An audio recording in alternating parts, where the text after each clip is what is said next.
الكبير وهو أصدق القائلين وقوله الحق بسم الله الرحمن الرحيم فقل إنما الغيب لله فانتظروا وإني معكم من المنتظرين بلند صلوات اللهم صل على محمد دعائے مالکان ذکر بندگان ذکر کا وارثان ذکر کی بارگاہ میں پیش ہونا قبول و منظور فرمائے۔ شعبان المعظم کی ان تمام بابرکت راتوں کی ان تمام بابرکت ساعت مومنین کو ڈھیروں مبارکباد کروں اور آپ کی ترجمانی کرتے ہوئے اپنے آقا و مولا کی بارگاہ میں ہدیہ تبریک پیش کرتا ہوں۔ یہ شعبان المعظم وہ ماہ مقدس ہے کہ جس کی ہر رات ہی لیلۃ القدر ہے۔ شعبان المعظم اسلامی مہینوں میں سے واحد مہینہ ہے جس کی یکم سے لے کے نصف شعبان تک تقریباً ہر رات میں کوئی نہ کوئی قرآن اترا ہے۔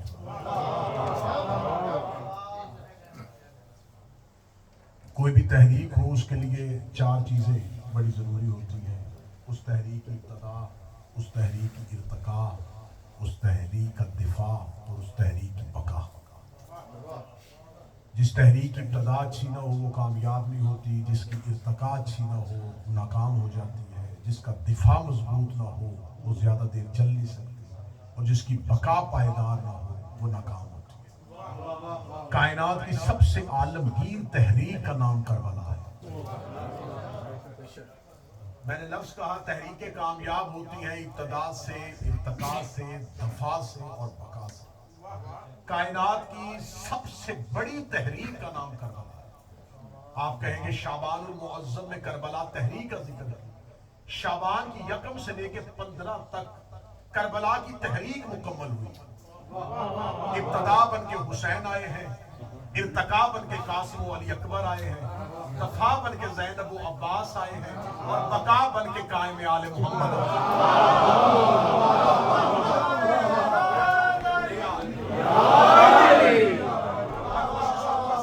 شعبان المعظم کی تمام ہی راتوں کا مختصراً تذکرہ کرتے ہوئے سرکار صاحب اللہ کی بارگاہ تک پہنچا۔ یکم شعبان کو صحن امیر المومنین میں رحل زہرا پہ بطول والا قرآن بن کے سیدہ زینب کا نزول ہوا۔ اس شہزادی کے بارے میں یہی کہہ دینا کافی ہے کہ یہ فاتح کربلا کے گھر رہ کے فاتح شام ہے۔ یہ وہ شہزادی ہے جسے فاتح شام کہا جاتا ہے، جس نے شام کو فتح کیا۔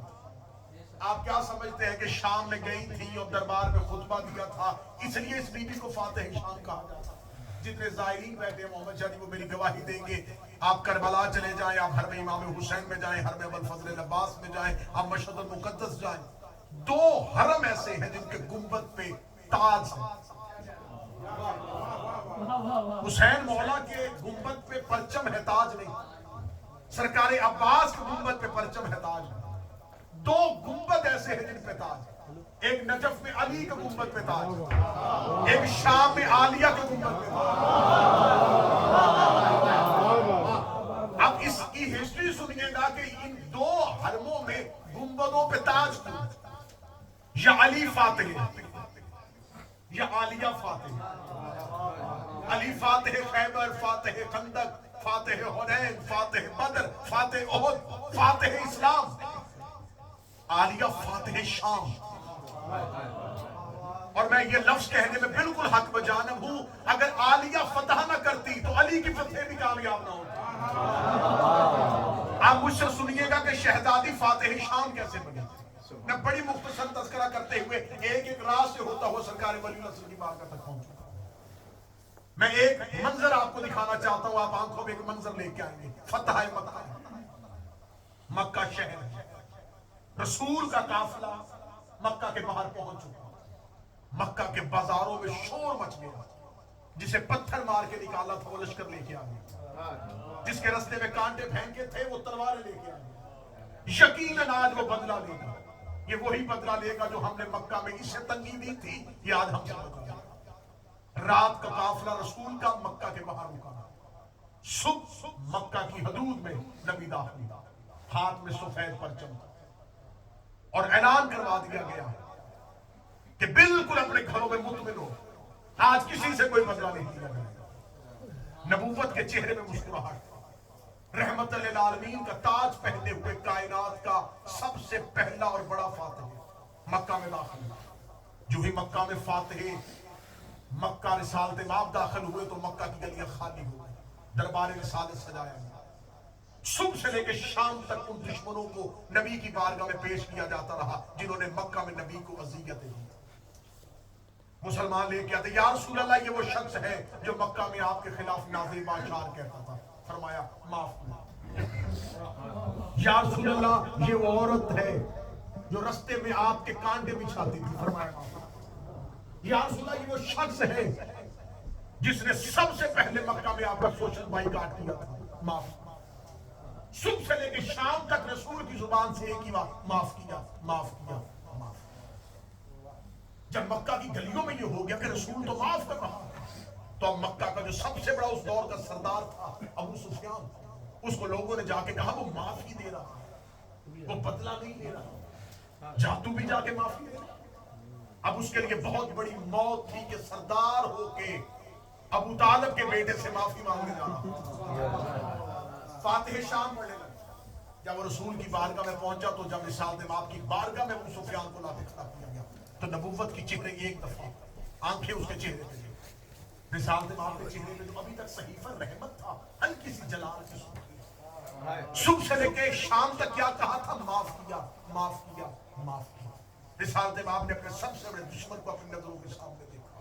تاریخ کہتی ہے نبی کے چہرے پہ صحیفہ رحمت پہ جلالت کی تھوڑی سی صورت دی. نبی نے ہلکے سے جلال سے جا میں نے تجھے آزاد کیا. بندہ ہے تو فاتح شام سن.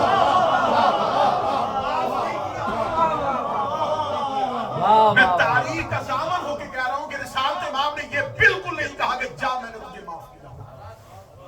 اشعار پڑھنے والے کو معاف کیا, گندگی پھینکنے والے کو معاف کیا, پتھر مارنے والوں کو معاف کیا, بائیکاٹ کرنے والوں کو معاف کیا. ابو سفیان جا میں نے تجھے آزاد کیا. یہ لفظ نہیں تھا, اس کی گردن پہ تلوار تھی. سرداری مزاج کو ذہن میں رکھ کے جملہ سنیا. شادی وہ کہا کرتا تھا کاش اس دن عبداللہ کا بیٹا مجھے قتل کر دیتا. اس نے بھرے مکے میں کہہ دیا جا میں نے تجھے معاف کیا, جا میں نے تجھے آزاد کیا. اس نے یہ جملہ کہا ہے, یہ جملہ میرے لیے موت ہے, اس لیے کہ وہ جتنی دیر زندہ رہا وہ جہاں سے گزرتا لوگ دیکھیں گے یہ ہے جسے محمد نے آزاد کیا. کتنا سرداری کا گھمنڈ تھا, کتنا سرداری پہ اسے غرور تھا, اور عبداللہ کے بیٹے نے اسے آزاد کیا ہے. یہ آزاد کرتا ہے محمد کا. پھر یہ مکہ کی گلیوں میں سینہ تان کے چل نہ سکا نبوت کے اس حملے کی وجہ سے. کون کہتا ہے محمد جنگ نہیں کرتے؟ نبی نے لفظ کا ایسا گہرا گھاؤ لگایا اس کے بدن. وہ مکے میں اپنے گھر میں مقید ہو گیا. اس نے اپنی نسل سے کہا میرے مرنے کے بعد مکہ چھوڑ دینا, اب مکہ تمہارے رہنے کے قابل نہیں رہا. جتنی دیر میرے بعد زندہ رہو گے گلیوں میں جاؤ گے لوگ کہیں گے محمد کے غلام کے بیٹے, جسے محمد نے غلام آزاد کیا تھا اس کے بیٹے. مکہ چھوڑ دینا اور مدینہ بھی رہنا. مکہ بھی چھوڑو مدینہ بھی چھوڑو, کہیں اور جا کے نسل اس کی شام چلی گئی. میں فاتح شام پڑھنے لگا. ابو سفیان کا بیٹا مکہ سے ہجرت کی اور سیدھا شام منتقل ہوا. انہوں نے اپنا پورا خاندان شام لیا. شام میں آ کے انہوں نے شام کو آباد کرنا شروع کیا. بغض علی اور دشمنی علی میں شام کو آباد. پہلی خلافت کا دور آیا اور شام مضبوط ہوئی. دوسری خلافت کے دور میں اور مضبوط ہوئی. پھر تیسری خلافت نے تو حد کر دی کہ پورے کا پورا شام ابو سفیان کے بیٹے کو دے دیا. اور یہ جو شام کہا جاتا ہے یہ صرف ملک شام نہیں. اس دور میں جہاں یہ ملک شام ہے اس کا نام دمشق تھا, مصر اس کے اندر تھا, فلسطین اس کے اندر تھا, اردن اس کے اندر تھا, لبنان اس کے اندر تھا. یہ پورے کا پورا علاقہ جو تھا یہ شام کا, یہ پورے کا پورا علاقہ ابو سفیان کے بیٹے کو دے دیا. باپ کی وصیت ذہن میں تھی کہ محمد نے کہا تھا کہ جا میں نے تجھے آزاد کیا. باپ نے کہا تھا اگر کبھی میرے بعد طاقت اور اقتدار اور اختیار ملے نسل مصطفیٰ میں سے کسی کو سامنے کھڑا کر کے یہ جملہ ضرور ہے